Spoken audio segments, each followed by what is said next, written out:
Hello, hello, hello. Just waiting a moment to see if people make their way across into the live stream. A couple of people already. Hello, people of YouTube. It's Deephack here, and welcome to the live stream.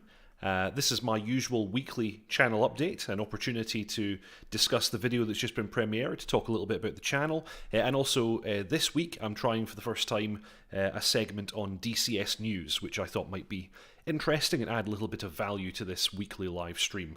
This time it's just me, but in the future we may have a second presenter, and hopefully that will happen very, very soon.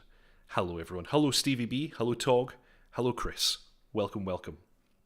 So, I hope you all enjoyed that video, all about the laser JDAM and the APKWS, which so far is the most ridiculous acronym that I've found for any weapon system.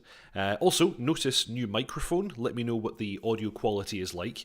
I'm still kind of learning how to use it properly and how to position it, so results might vary a little bit until I get it all done.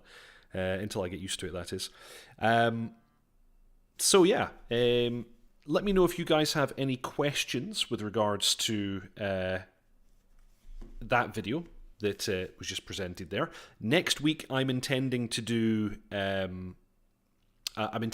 video on vertical landings, because I thought, well, you know, it is the Harrier after all, and it's been more than long enough that I've been doing this tutorial series. It's about time you saw some vertical action. So yeah, we'll do that next week. Yeah, it looks expensive, says Chris. You should show off the mic. Yeah, it's a standard Rode studio mic. Let me see. It's an NT USB. If that means anything to anyone, I don't know much about microphones. Thanks, everyone. See, as far as the channel update goes, next week, vertical takeoff or landing. Then there's only a few more videos to do. I think there's air-to-air. Actually, I already said I was going to do air-to-air next week, so I might have gotten mixed up here. I'm going to do an air-to-air video in the Harrier next week, and then the week after it'll be vertical landings. And then once I've completed the series on the Harrier, we'll be moving straight on to the F-16C Viper, which I know a few of you are very hotly anticipating. So that should be nice. So yeah, did anybody have any questions or comments about the video that was just premiered there? I got the question from Chris, and it's a very good question. Like, why would you use this? Why would you even bother having a laser JDAM when you could instead drop dedicated laser-guided munitions? I think probably the answer to that is mainly flexibility. The military supply chain is a very, very complex thing. If you can ship one set of guidance kits to your active units, rather than having to ship Paveway 2 JDAM and laser JDAM kits, if you could just ship laser JDAM kits to everybody, and then you cover all possible bases. So that's my assumption. I don't actually know, but that's what makes sense to me. Cost, says Tog. Yes, perhaps. Car is calling Hind. Well, I'm just about to do the DCS news section, and in that I will talk a little bit about the Hind.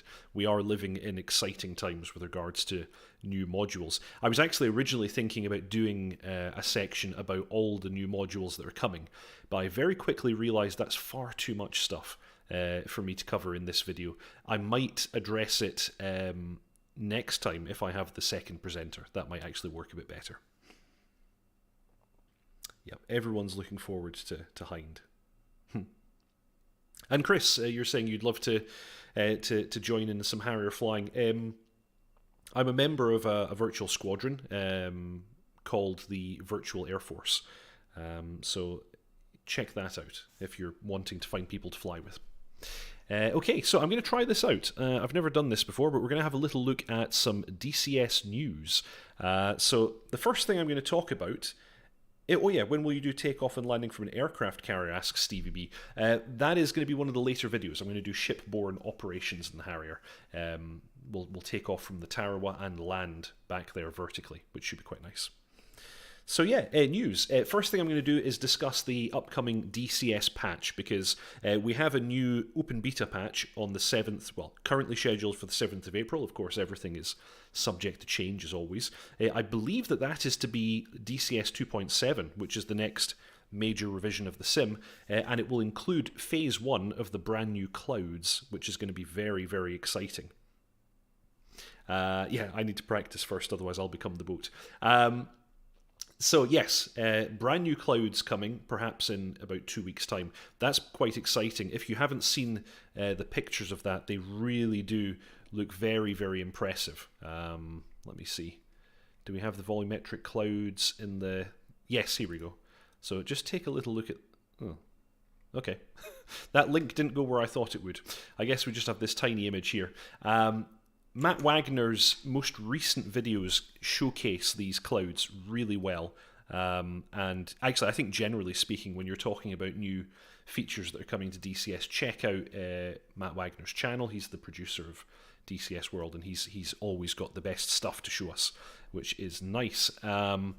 Also, I don't think it's coming in the next patch, but they have talked about new visual effects. They mentioned things here like helicopter rotor wash over water in the ground, missile flame and smoke, ground unit dust clouds, transonic shock cones. I'm really excited about this one, because this is something that's really missing from flight simulation. You always see this in the real world as aircraft pass close to the speed of sound and then pass through it. You get these shock cones with vapor, and they're really cool. Fuel explosions, weapon water splash, further explosion improvements, and smoke grenades. So the only thing they say here is that we hope to have many of these available in stages throughout the year. So what are things that are confirmed just now? Well, we know that coming in the next patch, 2.7, we're going to be getting AT FLIR for the FA-18, which looks very, very nice. Again, Matt Wagner has a video demonstrating this already. This is, to my mind, a better integrated pod for the F-18, and especially when it comes to air-to-air, it's the workflow seems just a little bit more streamlined with regards to locking airborne targets and tracking them. So I'm looking forward to that. New harm modes for the F-18 in the form of pre-briefed and SP pullback sub-modes. They both look really cool. Again, Matt Wagner has a video demonstrating those. We also get new harm modes for the F-16 in the form of EOM, equation of motion, and also pre-briefed. And then a bunch of Harrier stuff I've noticed. Of course, I have a particular interest in the Harrier. If you look at Larry Zambrano's channel on YouTube, he's one of the developers at Razbam, and he's posted a bunch of videos showing off things like the TACAN proximity mode, which I believe is coming in the next patch, the hotspot detector. This got me very excited because I didn't think this was coming anytime soon. And he's also most recently, a day ago, shown a video showing the ATHS receiving a data link target from a JTAC, and that's just amazing stuff. I've been hoping for this for a long time now. So Togg's saying that I need to practice a bit first so I don't become a boat. Yes. Harriers don't float very well, if my calculations are correct. Too many holes. Yes, Gar, I think that's true. And on the bright side, that means it'd be easy to hide the mistake. Yes, you're going to make your way to the bottom of the sea very quickly. So yeah, I wonder if I can just... Oh, that is very loud. Let's just turn the audio off just now because we don't need the audio. Let me just fast forward this a little bit. He's having a conversation with a JTAC. Shortly, you're going to see a flashing message on the HUD after he receives that data link target. And that's pretty cool. Let's just see if that shows up. And also you can see the hotspot detector showing chevrons on the HUD here, which I think is very, very nice. Should be any moment now he's going to get flashing message. And there you go. Message flashing on the screen, and as soon as he has that, he can go down and look at his CAS page, and look, target coordinates, ready to engage with a JDAM. So, pretty cool. Like I said, you can go to Larry Zambrano's channel to see more of that kind of stuff. So, what other exciting stuff is happening? Well, very, very recently, they just opened the pre-order for the Mi-24 Hind. This is a module in development by Eagle Dynamics. As I understand it, we are expecting to see early access release fairly shortly, as in a couple of months perhaps. But right now, you can give your money to Eagle Dynamics. I don't know why when I click on these links I don't actually get the pictures. That's kind of annoying. But they've posted some really cool images of the aircraft, and I particularly like the canopy reflections. They've stated that they're doing something very clever with the canopy reflections, and they're doing kind of pre-baked ray tracing. And this is a technology that they claim, actually, there we go, it says right here, we're currently working on new reflections using extended pre-calculated light technology. And they're going to apply this to a bunch of other modules as time goes by. Does it come with an Afghan map? I believe that somebody is working on an Afghan map, Tog, but I don't think it's going to come with it, no. And car, the F-15E has nav flare, but supposedly does not have the hotspot mode. Yeah, actually, as I understand it, the Harrier is the only aircraft of that generation that has such a technology. I don't really know what the capabilities of things like the F-35 and the Eurofighter Typhoon are. I understand that the Eurofighter Typhoon has a similar feature, and I would expect the F-35 probably does too. But for the generation that the Harrier is, this is quite an unusual capability. So yes, on the Hind, pre-order is open now. If you want to, go and give Eagle Dynamics your money, and you'll get to fly the chopper soon-ish. And then the next one, of course, is the AH-64D. Here we go. This is one that we're also expecting will go into pre-order at some point. Actually, I had a note about that. They've listed May 2021 for the pre-order, but they haven't said anything about when the actual early access will be. And when this was originally announced, I was very surprised that it was an AH-64D and not an A model. So we're actually getting the millimeter wave radar, which I had assumed was still classified. But apparently I'm wrong, and it's not, and we can have it. So that's super nice. Yes, indeed, Apache. Well, how can you have a Hind and not have the Apache? So that's pretty exciting. And this is a very, very complex airframe. Like, simulating something like the Apache is crazy. They've listed here all the avionics and mission equipment, and it's just an absolute ton of stuff. This is, of course, going to be multi-crew, as the Hind is as well. And it's probably going to be the most fun to fly when you do have a gunner with you, because there's a lot of systems to manage. So yeah, looking very much forward to that one, and yeah, you'll all have an opportunity to hand over some cash to Eagle in May. The radar is nothing to do with the D upgrade. The D supports the FCR bits independent of it. Yes, of course. But this one is in fact a D model with the longbow radar, so that's the relevant part here. Because yeah, I was under the impression we were not going to get the radar, but we in fact do, which is very, very nice. And what I'll do, just to round off this news episode, is I will give you guys a peek at some of the other modules that are in development, but I'm actually going to address most of these next week. One that I am very excited about, though, is I don't know how to pronounce this properly. ARGs. They're working on a Mirage F1, and that is very exciting, I think. A very, very iconic aircraft. I guess this is kind of the same era as the MiG-21. I'm just showing off some images that they posted in the forums. This was actually December last year now when they posted this up. But I think they've done a pretty good job on this. This is, I believe, basically the same team that worked on the C-101 as Avio Dev. For some reason, there's been some kind of a reorganization there, and they have a new name, but this is basically the same people. And I'm a big fan of the C-101. I think it's a really nice aircraft, really nicely modeled. And yeah, just look at this. Look at the texturing in this cockpit. And I can almost feel this cockpit. Like, I can almost imagine exactly what running my fingers over that would feel like. Looking pretty good.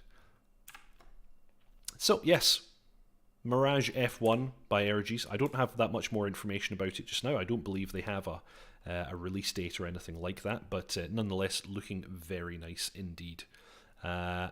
Next one that I have here is we have a group called India Foxed Echo. It's not India Fox Echo. For some reason, it's India Foxed Echo. I'm not sure why. And they're working on the MB339. This is another training jet, very similar to things like the C-101, the Hawk, the L-39.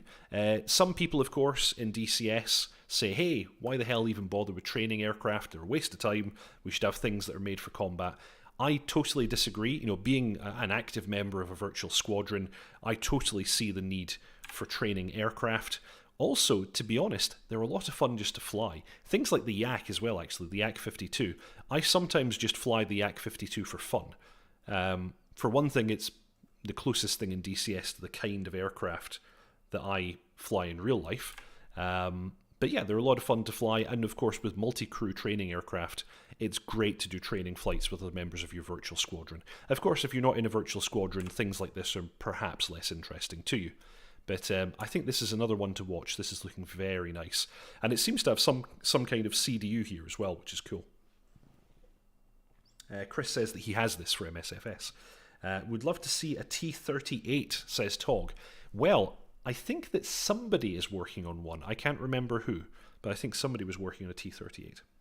Isn't that great in MSFS? I hope they do a better job in DCS, says Chris.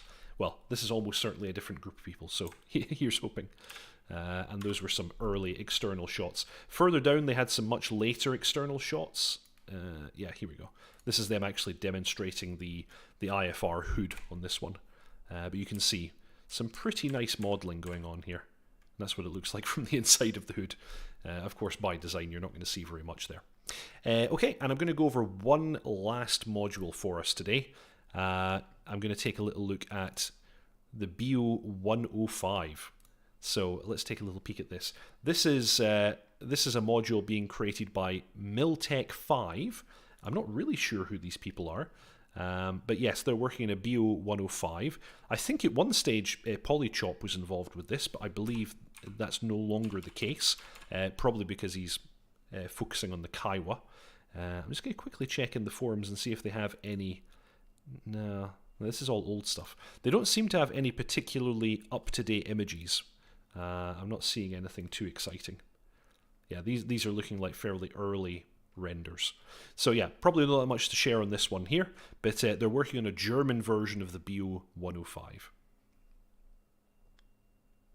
So, Tog says, of course at this rate we might get a full list of Cold War birds before the century is out.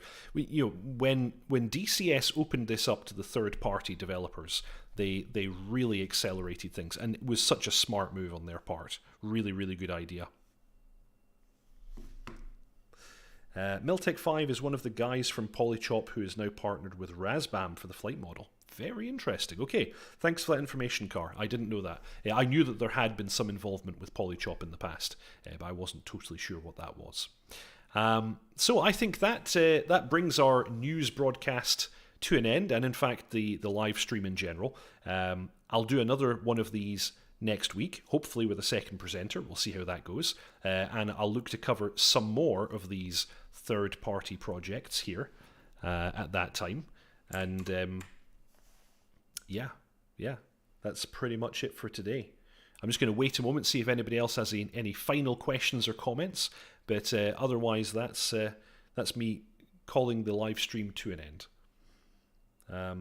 As always, thank you very much, everyone, for supporting the channel, supporting me, and for watching my premieres and my live streams. I hope that you're enjoying the tutorial series on the Harrier. I hope that you'll enjoy the next one on the F-16.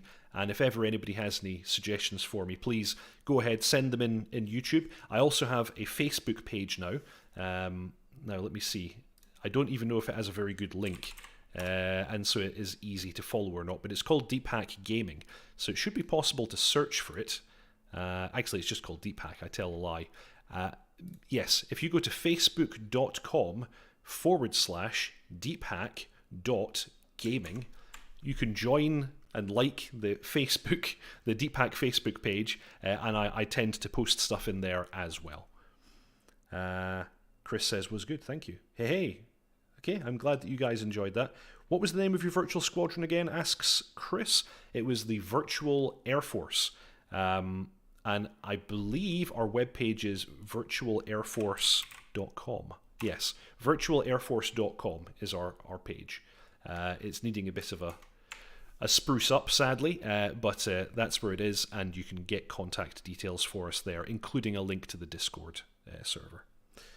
Hind and Tarkov, says Tog. Excellent, excellent. Thank you, everybody, for watching again. I'm going to call it there. I'll see you all next week, and in the meantime, you'll probably see live streams and so on from me in any case. Be safe, and see you all later.